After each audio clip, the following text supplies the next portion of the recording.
नमस्कार दोस्तों। भारत के पत्रकारों का दावा है कि देश की राजनीति में भूचाल आने वाला है। एक प्रज्ञा जी, मैं ब्रेकिंग आपको ये बताना चाह रहा हूं कि उत्तर प्रदेश ही नहीं, भारत की राजनीति में कुछ बड़ा होने जा रहा है। बड़ा होने का मतलब मैं डिकोड अभी नहीं कर सकता हूं, लेकिन आरएसएस और बीजेपी का जो गुजराती लॉबी है उसमें भी भयंकर ठनी हुई है। दोनों ओर से सहजता नहीं है। आपको भाजपा में भी अभी बड़ी-बड़ी चीजें देखनी पड़ेंगी। उसके लिए हो सकता है अगले महीने के फर्स्ट वीक का इंतजार आपको करना पड़े, क्योंकि आप देख रहे हैं कि मोदी जी का, अगर आप देखें पिछले कुछ महीनों से, कुछ दिनों से आचरण बदल गया है।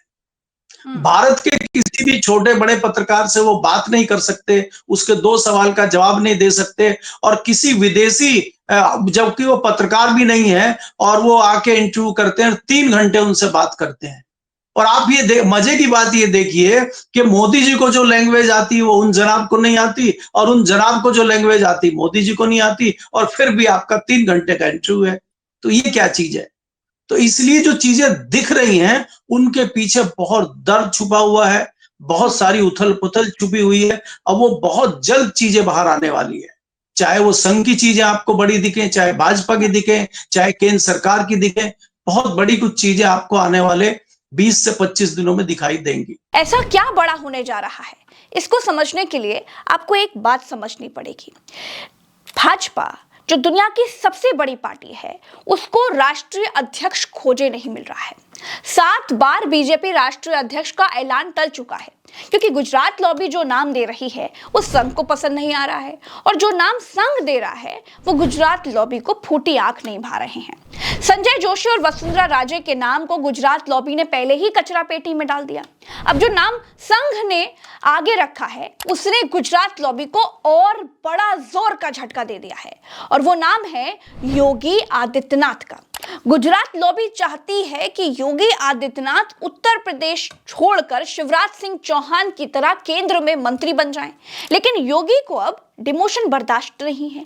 इसीलिए उन्होंने गोरखपुर वापस जाने का बयान देकर के एक हिसाब से धमकी भरा पैगाम गुजरात लॉबी को भेजा है। मुझे अच्छा लगेगा कि कार्य करते करते मुझे गोरखपुर की तरफ जाने का अवसर मिले तो मैं कम से कम अपने योगी धर्म और आगे बढ़ा सकूं। संघ से जुड़े सूत्रों का दावा है दोस्तों कि आरएसएस की एक बैठक में उत्तर प्रदेश के मुख्यमंत्री योगी आदित्यनाथ का नाम आगे आया है, और कहा जा रहा है कि बेंगलुरु में होने वाली अखिल भारतीय प्रतिनिधि सभा की बैठक में योगी के नाम का प्रस्ताव अध्यक्ष पद के लिए रखा जाएगा।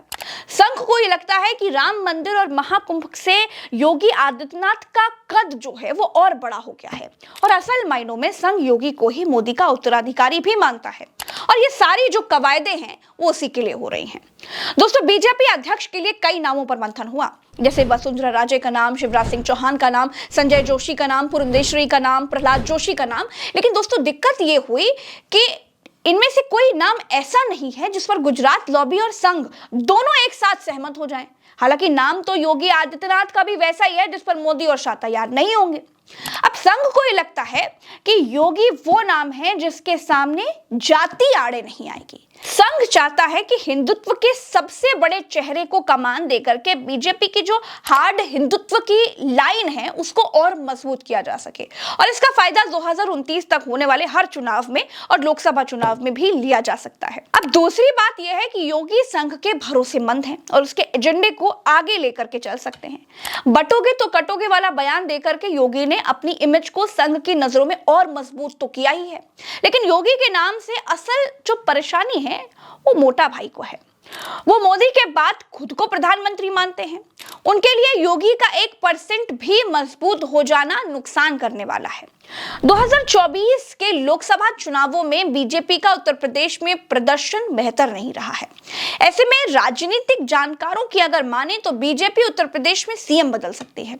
साथ ही साथ हिंदू छवि में अच्छी पकड़ रखने वाले योगी आदित्यनाथ को इग्नोर करने की गलती बीजेपी कभी नहीं करेगी। योगी संघ के लिए 36 खाने की रिंच की तरह है, मतलब हर खाने में फिट बैठते हैं। संघ बीजेपी से नाराज है। आरएसएस की राष्ट्रीय कार्यकारिणी सदस्य इंद्रेश कुमार ने भाजपा को अहंकारी बताकर सियासत को और तेज कर दिया था। ऐसे में योगी इकलौते ऐसे नेता है जो संघ और बीजेपी के रिश्तों को ठीक कर सकते हैं। देखिए, ये तो राजनीति है। अब राजनीति में ऊंट कभी भी किसी भी करवट बैठ सकता है, वहां पर आप कुछ भी प्रेडिक्ट नहीं कर सकते। लेकिन हाँ, एक जगह है जहां पर आप प्रेडिक्ट भी कर सकते हैं और प्रेडिक्ट करके पैसे भी कमा सकते हैं। देखिए दोस्तों, अगर आप स्टॉक मार्केट में रुचि रखते हैं और मार्केट को प्रेडिक्ट करना चाहते हैं, और काफी लोग फ्यूचर्स और ऑप्शंस में भी ट्रेडिंग करना चाहते हैं, क्योंकि देखिए इसमें चाहे बाजार ऊपर नीचे हो जाए, दोनों ही स्थिति में अच्छी कमाई होती है, वो भी बहुत कम समय में। पर बाजार में इतनी तकनीकी के साथ लोगों को पता नहीं होता कि आखिर शुरुआत करें कैसे। तो इसके लिए एक प्लेटफॉर्म है मार्केट वुल्फ, जिस पर आप ये सभी प्रेडिक्शन कर सकते हैं। दोस्तों, मार्केट वुल्फ ये एक सेबी रजिस्टर्ड प्लेटफॉर्म है, जहां पर आप बिना किसी डीमैट अकाउंट के ट्रेडिंग कर सकते हैं। साथ ही साथ इस प्लेटफॉर्म की कोई मेंटेनेंस फीस भी चार्ज नहीं करता है। आप सिर्फ 99 रुपए में लाइफ टाइम ट्रेडिंग प्लेटफॉर्म पा सकते हैं। चलिए अब मैं आपको दिखाती हूँ कि इसका इस्तेमाल कैसे करते हैं। ये देखिए, मैंने मार्केट वुल्फ ऐप को ओपन किया और मैंने ये पिन डाल दिया, इसे लॉगिन कर लिया। अब मैंने सिलेक्ट किया इजी वे टू ट्रेड वाला ऑप्शन। अब मैं सिलेक्ट कर सकती हूँ कि मुझे किस में ट्रेड करनी है। चलिए मैं निफ्टी चूज कर लेती हूँ। यहाँ दिख रहे ट्रेड्स को देखकर मुझे लग रहा है कि ये ऊपर जाएगा। अब मैं यहाँ पर एक अमाउंट चूज कर लेती हूँ और अब के ऑप्शन को सिलेक्ट कर लेती हूँ, और लास्ट में मुझे चूज करना है फास्ट या फास्टर। अब मैं अपने रिस्क को कम करने के लिए फास्टर वाले ऑप्शन को सिलेक्ट कर लेती हूँ। देखिए, इस ऐप की एक और खासियत है, आप यहाँ पर बहुत कम अमाउंट में ही ट्रेडिंग कर सकते हैं, जहां दूसरे ऐप्स पर आपको निवेश करने के लिए 3 गुना से ज्यादा पैसे चाहिए होते हैं। अब इसके साथ ही इसका एक अलग फीचर भी है दोस्तों, जो है स्टॉप लॉस का, जो आपके ट्रेड पर स्टॉप लगा देता है अगर आप लॉस की एक लिमिट तक रीच कर जाते हैं। और इसी फीचर के लिए ये बिगनर्स के लिए एक बेहद सेफ और आसान प्लेटफॉर्म है। यहाँ पर आप अपने ट्रेड को लाइव मॉनिटर भी कर सकते हैं, और इतनी आसानी से देखिए 1248 रुपए का प्रॉफिट बुक हो चुका है, जो कि 8% है, और वो भी इतने कम समय में। मार्केट वुल्फ ऐप आपको पूरी तरह से ट्रेडिंग में मदद करता है। यहाँ पर सेबी रजिस्टर्ड विश्लेषकों की एक टीम है जो आपको फ्री में एडवाइस प्रोवाइड करती है। तो अगर आपको आइडिया नहीं है कि किस में ट्रेड करना चाहिए, तो टेंशन मत लीजिए, बस इसके विश्लेषकों की एडवाइस लीजिए। देखिए, ये एक चार्ट है मार्च के फर्स्ट वीक का, जहां पर ट्रेडर्स ने एक हफ्ते में 30,410 रुपए का प्रॉफिट बुक किया है, वो भी इनके ट्रेडिंग रिकमेंडेशन के जरिए। यहां पर इनका कोई कमीशन नहीं होता है, सारा प्रॉफिट आपके अकाउंट में आता है। इस ऐप का इस्तेमाल करना बेहद आसान है, तो आप तुरंत जाइए और इसे चेकआउट करिए। लिंक डिस्क्रिप्शन में दे दिया है और कमेंट बॉक्स में पिन कर दिया है। पहले सीखिए, फिर शेयर मार्केट में उतरिए, लालच से बचिए। दुनिया में कहीं भी किसी भी ट्रेड में जोखिम तो होते ही हैं, तो समझ के साथ ट्रेडिंग करें। दोस्तों, योगी आदित्यनाथ 25 मार्च को उत्तर प्रदेश के मुख्यमंत्री के रूप में 8 साल पूरे करने जा रहे हैं। 52 साल के योगी आदित्यनाथ 1998 में महज 26 साल की उम्र में ही लोकसभा सांसद बन गए थे, और वहीं नरेंद्र मोदी 52 साल की उम्र में अपनी पहली बारी यानी कि पहली बार चुनावी राजनीति में आए थे। मोदी की चुनावी राजनीति की जो शुरुआत हुई वो मुख्यमंत्री बनने से हुई, और योगी आदित्यनाथ की लोकसभा सांसद बनने से हुई। योगी के समर्थक उनको मोदी के बाद प्रधानमंत्री के रूप में देखना चाहते हैं, लेकिन एक खेमा ऐसा भी है जो ये कहता है कि मोदी और अमित शाह योगी को पसंद नहीं करते हैं। 14 जुलाई 2024 को लखनऊ में बीजेपी की बैठक चल रही थी। बीजेपी के राष्ट्रीय अध्यक्ष जेपी नड्डा की मौजूदगी में उत्तर प्रदेश सरकार के 2 शीर्ष नेताओं ने उत्तर प्रदेश के भीतर बीजेपी के खराब प्रदर्शन की अलग अलग वजहें गिनवाई थी। योगी आदित्यनाथ ने अति आत्मविश्वास को उत्तर प्रदेश में खराब प्रदर्शन का कारण बताया था, और वहीं दूसरी तरफ उप मुख्यमंत्री केशव प्रसाद मौर्य ने संगठन के सरकार से बड़े होने की बात कह दी थी। मुख्यमंत्री और उप मुख्यमंत्री दोनों ने उत्तर प्रदेश में खराब प्रदर्शन के अलग अलग कारण बताए, लेकिन केशव प्रसाद मौर्य की बात को, उनके बयान को योगी आदित्यनाथ के योगी सरकार के खिलाफ टिप्पणी के रूप में देखा गया था।